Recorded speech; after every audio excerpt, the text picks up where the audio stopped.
Hello and welcome back to another episode here on the Watford Analytics channel, Watford Analytics channel even. Today we've got a fair amount to discuss. Nothing necessarily confirmed in the way of transfers and recruitment, but lots of discussion around that, as well as it being day one of pre-season. There's been some interesting interviews during the week. It's been somewhat of a busy week, but we haven't seen the actual movement that many are still waiting for. So we'll kind of get into things and discuss at greater detail if we can some of the potential things that might be happening at the club. But I think the best place to start today, seeing that it's just begun, is pre-season. We're already in full swing now. It's all starting, and we can start getting excited for the season. I guess we're going to start getting lots of footage coming out from the club. I'm sure as we already have. You see, even here already we're getting lots of photos, videos of the players kind of coming back to training, newcomers like a Coy here. And I think there's some things to discuss. I mean, just to begin with, obviously, one of the main things that's been discussed and talked about in regards to pre-season is how many absentees there are. João Pedro being the only striker available to Rob Edwards currently, and there's not been any photographs of him at training as of yet, as from what I've seen. Maybe he is there, who knows. But there's also every possibility that he's not for any number of reasons. But the squad's looking a little bit thin. We've had some players that are talked about leaving, that haven't been there. We've seen some of the faces return that some people maybe didn't want to see.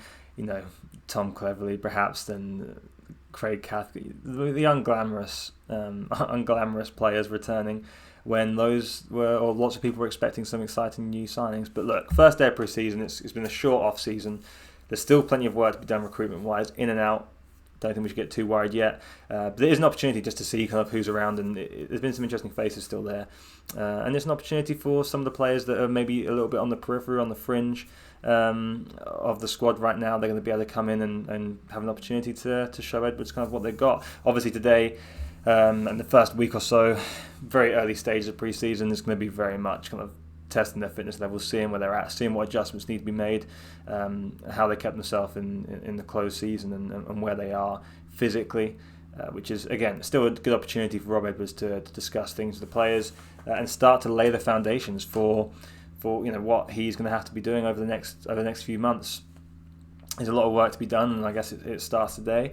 Obviously, you kind of see in these pictures here of him introducing himself. This is an interesting one. The Edwards-Hungbo conversation, obviously, we can only speculate. We can't read into or try and decipher exactly what is being discussed here or what Edwards' plans are with Hungbo. I do want to talk about Hungbo a little bit, though, because he's one where, as of right now, if you look at him just kind of from his position where he's been playing, he's a winger predominantly, wide man.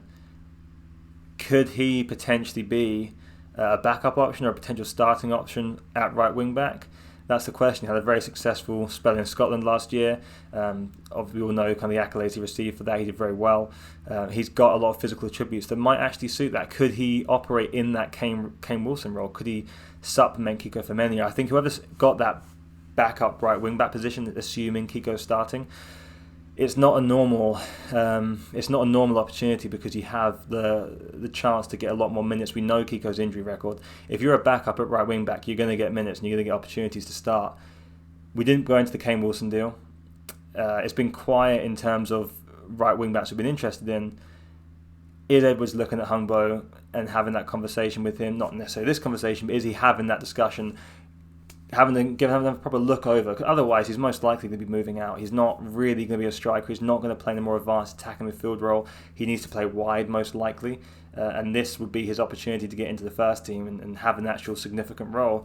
Could this be the beginnings of that? Now, I'll be very curious if I was Rob Edwards to look at these players and think, how can we find some flexibility? You've got an adaptable young player in the likes of Hungbo, who's relatively inexperienced. You can still mould somewhat, you can develop, and maybe Rob Edwards feels that he can kind of instill some of the virtues that Kane Wilson was able to kind of be successful with, and push him on and maybe develop into a different sort of player. Right wing backs they're difficult players to find because they have to be so versatile in the way they play, and look, there are some elements there in Hungbo which might suit that. So interesting, one to keep an eye on. Obviously, Rob Edwards might not know the answer to this question himself, but Yeah, and we're seeing obviously Okoye turning up, new goalkeeper. It's going to be interesting to see how that one plays out too. Obviously, we've seen pictures of Backman, we've seen the videos of Okoye here introducing himself to the staff at the training ground. It's a tough one to really kind of nail down. I think there's a good chance that we do see a bit of a battle here in pre-season, but it seems that this is the goalkeeping kind of selection we're going with. Will be Okoye, Backman, and Elliott most likely. So yeah, getting a bit of lunch. Then yeah, obviously these are the photos. Honestly, some of these photos made me laugh. The criticism of the club and the going into this first day, a few people, notably saying if they see pictures of Craig Cathcart and Tom Cleverley, so Cabaselli, this one did make me laugh. Get a bonus Dan Gosling in the background. So yeah, pre-season's fully underway, and hopefully soon we're going to be seeing a few more faces turning up, kind of faces returning, and also some new people coming in too, most likely. There were a few interesting players there. We saw Samir as well. I saw a picture of earlier. I haven't seen Massenet, but there's still a few names that we're not entirely sure on their situation. We're not sure if they're training. We're not sure if they're there.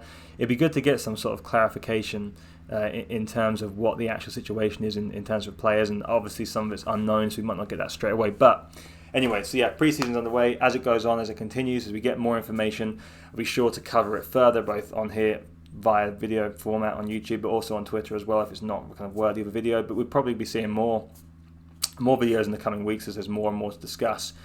So moving on from that, I think the next thing to discuss, I wanted to give a shout out to Andrew French and the work he's done for the Watford Observer in the last week or so. Some of the interviews have been, he had a long extended interview series with Duxbury, which has been released, kind of drip fed to Watford fans over the last week or so. And I was considering doing a full kind of coverage of the interview process and discussing the points that were raised, but as it's such a lengthy interview, and I'm not sure if it's entirely warranted. If there wasn't the interest in doing that, I'd be more than happy to do so. But just for the sake of time and the fact that most people have probably read through a lot of it, if not all of it, I just wanted to kind of give some credit there to Andrew for some good work. Sorry, my dog's split dreaming, making some noise. But yeah, so that was some top work from Andrew, and really enjoyed that reading. It was really interesting to hear Duxbury talk in a little bit more of an open manner. Obviously, you have to kind of take everything with a pinch of salt, but there's some interesting discussion points. We've got to ask some questions which a lot have wanted to ask for a while, and we actually got a little bit more in terms of answers than we have done previously. So that was positive. So thanks for that, and hopefully we see more of that in the future, in the near future. Lots of issues to be discussed, and the club talks about wanting to be more open and more transparent with the fan base, and they've got a few bridges to build, and this could be a good way of doing it, I think. So yeah, let's get on to some of the recruitment stuff, because there have been some rumours.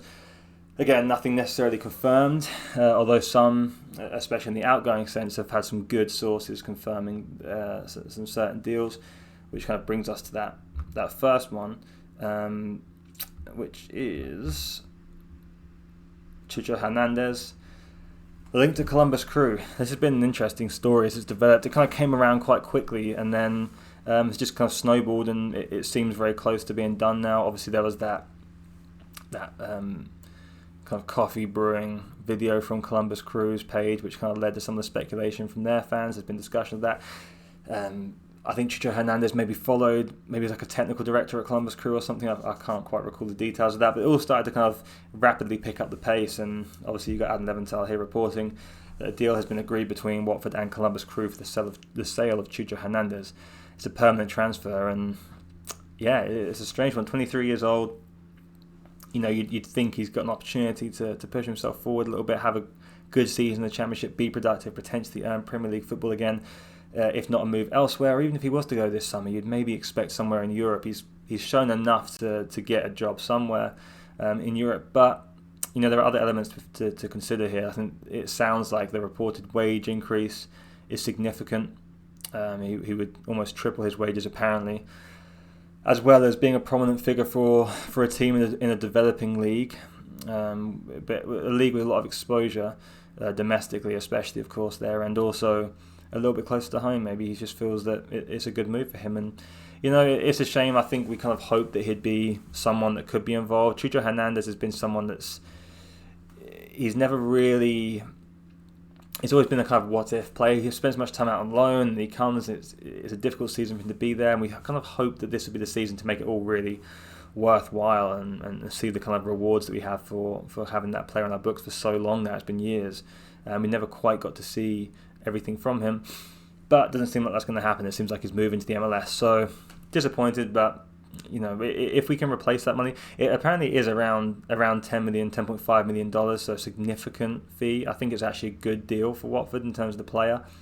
At this point in his career, kind of where everything is value-wise, I think they're overpaying a little bit. It's a big fee for the MLS, and I can see the club kind of going for that as long as they do plan to invest properly in that striker position. Because look, prior to Chucho Hernandez leaving, we needed strikers anyway, and now we're looking at the situation where you've got Pedro as the only senior forward, and he's a 20-year-old forward. You need some bodies around him, you need some quality around him. We have Yasser Asprilla coming, but again, 18, 19 years old, he also plays a little bit deeper a lot of the time. Ashley Fletcher's not returning from loan until start of the season, effectively. There's a lot to consider here, and I think bodies in the forward areas are going to have to start coming through the door very soon.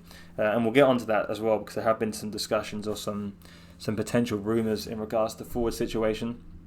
But another outgoing we'll get to real quick. Philip Zinkenagel. There's been linked to Olympiacos. There's been obviously some links to Forest as well. But it does seem that the club are open to selling. Another article here from Andrew French, kind of on the Watford Observer website. But it seems that he's kind of attracted that interest, and clubs are going for him. Whether or not we're kind of be tempted to sell, we've of course been told that Rob Edwards will get the opportunity to look over these players, and I think it would surprise me if Edwards didn't want Zinkenagel. And the fee that's being talked about is $3 million, and that's what the club want for him, or more, of course, but $3 million is a minimum. It's just, I don't know. I'm not sure it's really enough to tempt me if I'm Edwards. I think you look at what he did at Forest last year. Obviously, we know he has some quality in attacking areas. He can be productive. He can be a threat. He can be lively around the edge of the box. He can connect play. But the real thing for me, which Edwards would be tempted by, in my opinion, is that ability off the ball. He was a pressing machine for Forest last year. He did so much work in that forward attacking position, and we've seen Tom Cleverley do that before, but he doesn't have the offensive output and ability that Zinkenagel does. And I'd rather have someone like Zinkenagel in that area who's able to kind of work hard, win the ball back in those situations. He's smart with his press. By all accounts, he's a very coachable player. And if you're Rob Edwards, you want coachable players. You've got so much to kind of get into the team, so many things to change. You want players that can understand instructions and execute quickly. And I think Zinkenagel could be one of those guys. And whether or not we get a chance to see him under Edwards remains to be seen, but I would like to see him have a chance. And for $3 million, I just think it's worth keeping hold and seeing if he's got the ability to be a starter in that system, because there's no reason why not. I do think he fits it well, and I think he could be a real useful tool, especially for a team that's looking ultimately to try and get promotion. You need everything you can get, and I think he would add some value to the squad. As I said, someone that Rob Edwards could definitely work with, so hopefully we won't see that deal go through. But there's always potential there, and the fact that it's being reported by Andrew here would suggest, of course, that there is some possibility of him moving. But I also can't really blame Zinkenagel for wanting to move on, although Olympiacos is a bit of a disappointing one. But if that was to happen, but yeah, we'll have to see. So that's another outgoing. There have been some very brief or small kind of discussions of other players leaving, but not too much even reported as of yet. But we can talk about some potential incomings for a change. We'll start with the kind of striking options, and we'll start with quite a divisive deal here, and that's a deal for Benik Afobe, who was on loan at Millwall last year from Stoke. Didn't have a great time at Stoke, but last season he was pretty productive. Actually, he did well. He scored, I believe it was 12 goals last season. I went back, looked over his numbers, watched some of his play. I haven't watched a great deal of him, but I looked at his goals. I looked at some of his attacking contributions, and some of his kind of his distribution, passing in the final third, just to kind of see how sharp does he look 12 goals can be a deceiving number if you're not kind of looking at the situation they arose in and how he operated in the box a little bit. So it was interesting to see. I thought he looked pretty good still. I mean, he moved well. He looked sharp. Finishing was still good, and I quite honestly, I know it's been very divisive. We'll get into that in a second. You can see on your screens right there how divisive it's been. Almost 600 votes, and it's split pretty evenly. And I think a lot of this comes down to context of the signing. But in terms of the player himself, I think he offers something. I think he's a better off the ball player than people maybe give him credit for, or maybe us as Watford fans are relatively limited viewing of him have seen. But the more I've watched of him, he does involve himself in play. And with a two-man striker system, with three at the back and wing-backs, you're going to need some of that. You're going to need that extra support, and you're going to need to ask a little bit more and something a little bit different from your forwards, because it's not they're not going to have as much support in the traditional areas. So you need to have someone that's able to help their partner out. Do the dirty work is a bit of a cliche, which I don't think is maybe fair, but get into some awkward positions and hold the ball up and bring others into play. And it's a different sort of striker role. But Afobe, I do think, brings a level of sharpness to that position, because he also can score goals. He's a finisher as well. And I think he's someone that could complement the team. Now, the question is, if he was brought in as the guy, 29-year-old, turning 30, he's not a long-term option. He's probably Championship. He's a good Championship player, probably not quite suited, not good enough for the Premier League, and maybe not going to make that progression at this stage of his career. But I think in the right system, I think he's a useful guy to have. There's a connection to Rob Edwards. They work together at Wolves. And again, we just talked about Zinke and coachability, someone that you can bridge the gap of time with some familiarity, or just some personality traits which allow you to integrate quickly. And we're going to need that, because the season starts very soon, and we've got a lot of players to have to come in and some to leave. And I think Afobe, he ticks that box for me. And for £2 million, let's talk about that. That's a good way to reinvest some of that Chucho money, in my opinion. For a relatively low risk situation, I think that he's going to give you some output.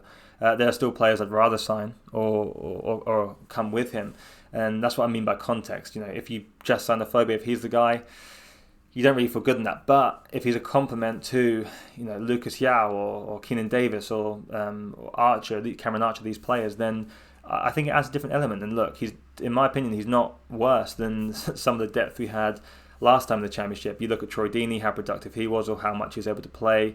Obviously, he had injuries and all sorts of issues going on, but he wasn't an integral part of the season. Stipe Peric was very, very off on the side.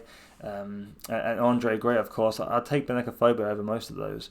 So let's just kind of wait and see on this one. I wouldn't kind of get too disgruntled or too positive, but I think overall, personally, I think it would be a good move given the circumstances we assume he would be brought in under. And as I said, it's pretty split down the middle. A lot of I think most people here are really discussing it in the same manner. It all depends on how he's brought in, the circumstances he comes in under.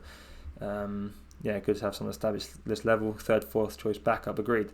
And also actually I will just say quickly as well, just two comments here from non-Watford fans who have had him.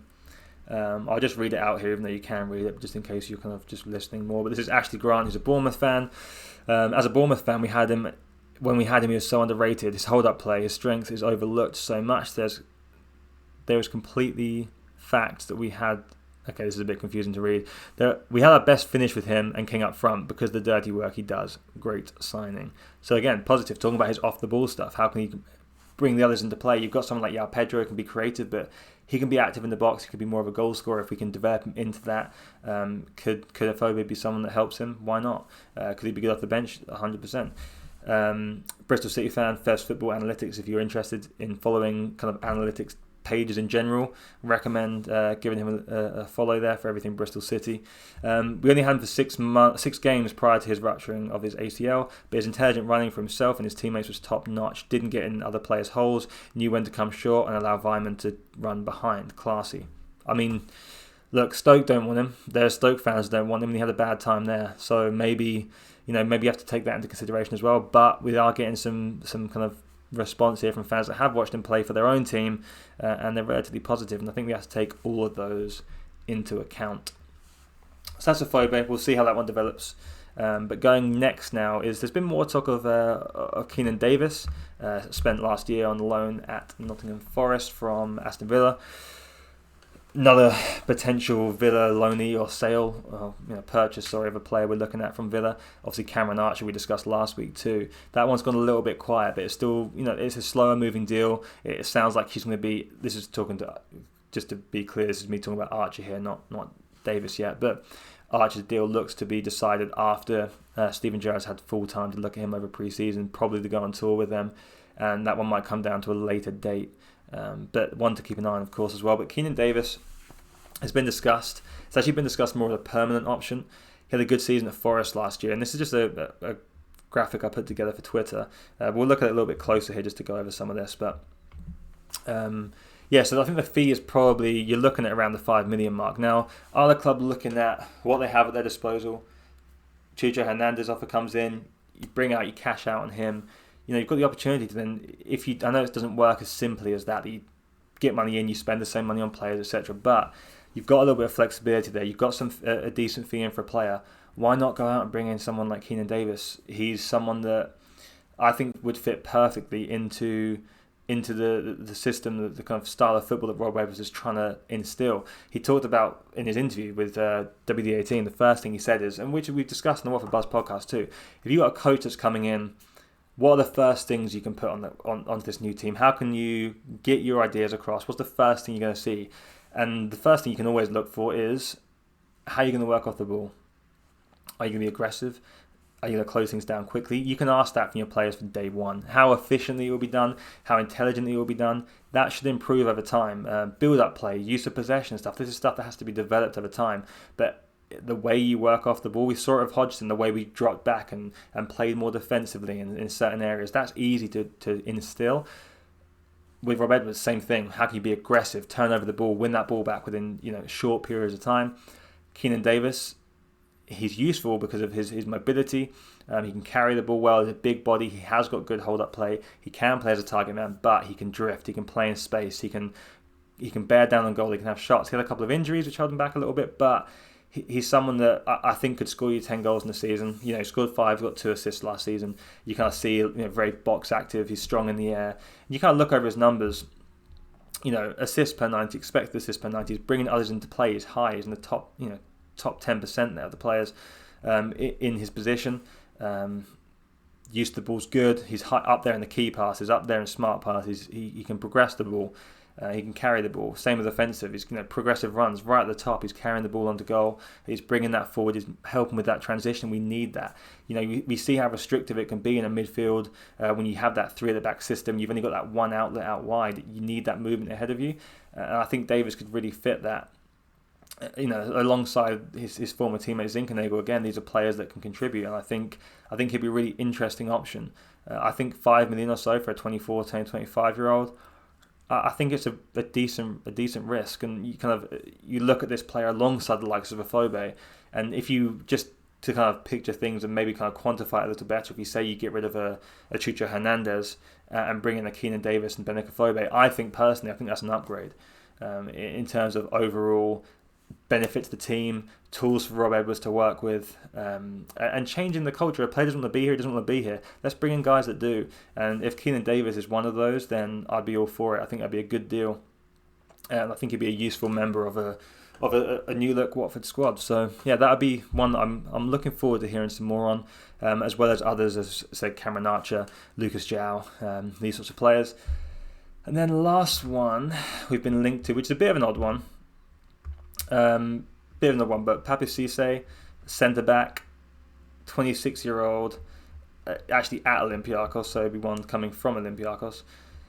The question here is, he's 26-year-old, interest from Brighton, Stade Rennais, Nice, but 13 million is the reported fee, and 13 million pounds is a lot. But the reason I want to discuss it is it's the first centre back we've been linked with, which is strange because we are wanting in that position. Now Samir hasn't gone back yet. Obviously Pollock's returned. Masner hasn't technically left yet. We've had no confirmation. That's been a discussion of him going to Udinese. He's not been seen at pre-season as of yet, as from what I've seen anyway. But he's one that could potentially play at left centre back as well. how seriously are we taking the centre-back position in terms of upgrading and bringing someone in? I think we still will. I think this does suggest that there might have been some interest there. It's quite a random name to pick out if there wasn't something to pull from. It could have literally been something as soft as some sort of brief contact or preliminary contact from the club to the player, or the club, to Olympiacos, to find out what the situation is. That might be enough, but it does indicate we're looking at players, and I don't think this one necessarily is one that will go through, but perhaps it's a little bit of a sign that we are looking in those areas. There's also, I do wonder if there's any agency links too, because also Senegalese, there's some connection to Ismail Assar. Could you maybe look at it as part of a deal for Zinke? Potentially, I doubt it, but things to consider as we kind of continue through this off season. I think that's pretty much it right now in terms of talking points. As I said, I was considering going to the Duxbury interview. There's a lot to kind of dig into. Oh, here we go. See if there's any news on this as we're here. Okay, this is talking about Kane Davis here. Yeah, so looks like Davis probably is not going to be going back to Forest, seeing that Forest have other targets in mind. And our old friend Lou here is saying that that Kane Davis won't be happening, and suggesting that we sign him. So yeah, I think as I just discussed, good timing, losing agreement. We feel the same on this one, and I think it'd be a great opportunity for him to come in. So yeah, I think that pretty much covers everything for today. As I said, the content in terms of from the club, the stuff coming through should be more active over the next few days. There's going to be lots more to discuss, and there should be more videos coming out, maybe briefer, maybe not. I don't know, I end up rambling a little bit sometimes, but as news comes up, we'll try and cover it as quickly as possible and see what we can do in terms of getting information out there, but then also take some longer looks at things too. I'm actually tempted to look at some more of Hungbo's footage from last year, and maybe see if there's some elements we can put together and try and work out how he could play in that right wing back position possibly. I'm kind of intrigued by that one, and that might be something worth having a look at. And if so, I'll bring it to Twitter, and I'll bring it on here, maybe discuss further if there's a bit of a quiet spell and some time to have a longer look at things. But yeah, we'll be continuing to work during this off season and hopefully bring you more information as and when it happens. So I'll wrap that one up here. Thanks for watching again. I appreciate the support, I guess. I had some nice comments from people who've enjoyed the videos. I really appreciate that. It means a lot, you guys watching, and I will continue to do so throughout. My plan is to continue again throughout the season as things continue. So look forward to doing that, and hopefully we'll see you in the next video. Thank you very much.